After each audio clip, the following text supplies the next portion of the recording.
সুপ্রভাত বন্ধুরা, তোমরা কেমন আছো? সবাই বলবে। আশা করি তোমরা সবাই ভালোই আছো, আমিও ভালো আছি। এই দেখো, আজকে বাজারে গিয়ে আমি রৌ মাছ এনেছিলাম। মা মাছগুলোকে ধুয়ে এখন নুন হলুদ মেখে রেখেছে। তারপর এখন মা মাছগুলোকে ভেজে নেবে। এ দেখো, মা কড়াইতে তেল দিয়ে নিচ্ছে, সাদা তেল কড়াইতে দিয়ে নিচ্ছে। এখন মাছগুলোকে গরম তেলে মা ভেজে নেবে একে এক। কড়াই তেল এখন গরম হয়ে গেছে, মা এক এক করে মাছের দিয়ে দেবে কড়াইতে।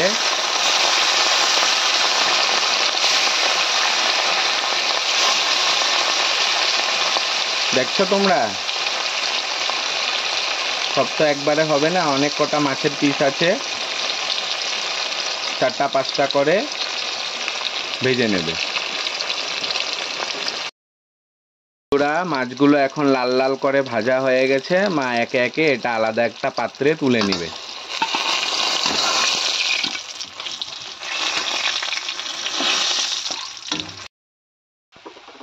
এই যে দেখো, এটা আলাদা পাত্রে তুলে রেখেছে। মাছ ভাজা কড়াই তেলেই তেল রয়ে গেছে, সে তেলে এখন দিয়ে দেবে গোটা জিরা,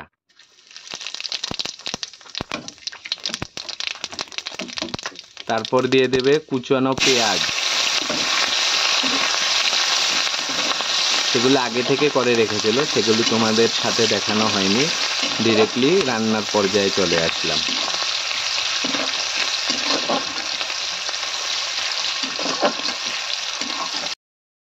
বন্ধুরা, পেঁয়াজটা এখন হালকা ভাজি হয়ে গেছে। মা আগে থেকে কিছু মশলা পেস্ট করে রেখেছিল, আর কিছুটা গুঁড়া মশলা আগে থেকে তৈরি করে রেখেছিল, সে মশলাগুলো এখন দিয়ে দিচ্ছে।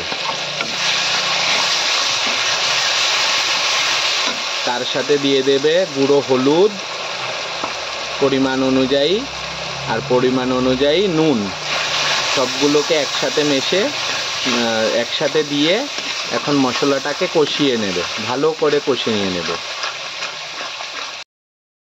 এই দেখো বন্ধুরা, মশলাটা এখন কষাতে কষাতে তেল ছেড়ে দিয়েছে।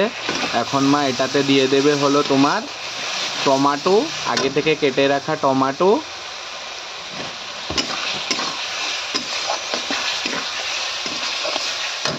এখন দিয়ে দেবে মুখী কচু,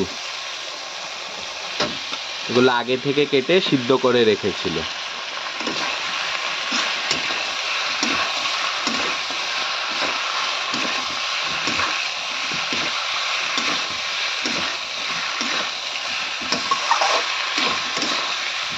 এগুলোকে অল্প ভালো করে কচুগুলির সাথে মশলাগুলো যাতে মিক্স হয়ে যায় তা অল্প ভেজে নেবে। তারপর দিয়ে দেবে আগে থেকে গরম করে রাখা জল।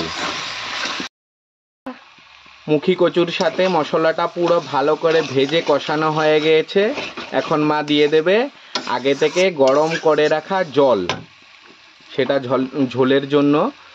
তোমরা যেরকম করে খাবে, কেউ কম ঝোল খাবে, কেউ মাখা মাখা খাবে, যে যেরকম ভালোবাসো সেরকমভাবে দিয়ে দেবে। কেন কচুটা তো অল্প বেশি জল অবজার্ভ করবে, তার জন্য মা অল্প বেশি করে জলটা দিয়ে দিয়েছে।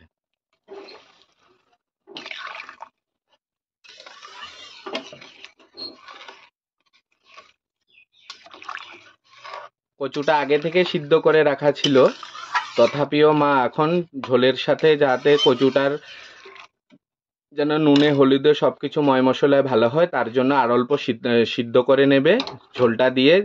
যতক্ষণ না বকলায় ততক্ষণ মা এটাকে সিদ্ধ করতে থাকবে মিডিয়াম আঁচে।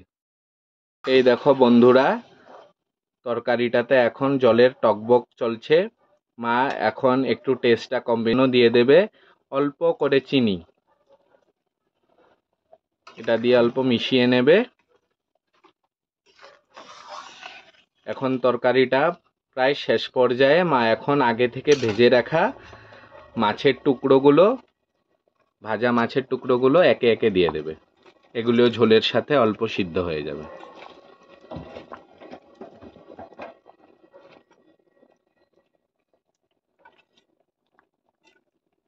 দেখো তরকারিটার কালার কিরকম হয়েছে, এখন তরকারিটা পুরোপুরি হয়ে গেছে।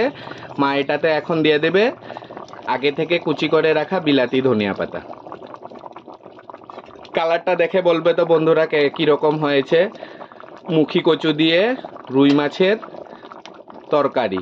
কালারটা কিরকম হয়েছে তোমরা সবাই বলবে। এই যে একটু ক্লোজ করে দেখালাম, সবাই বলবে। আর আরেকটা কথা বলি, এটা আমার রেসিপি ভিডিওর 4 নম্বর ভিডিও। তোমাদের কিরকম লেগেছে সবাই কমেন্ট বক্সে জানাবে। আশা করি তোমরা ভালো থাকবে, সুস্থ থাকবে। এই বলে আজকের মতো ভিডিওটা এখানেই আমি শেষ করলাম।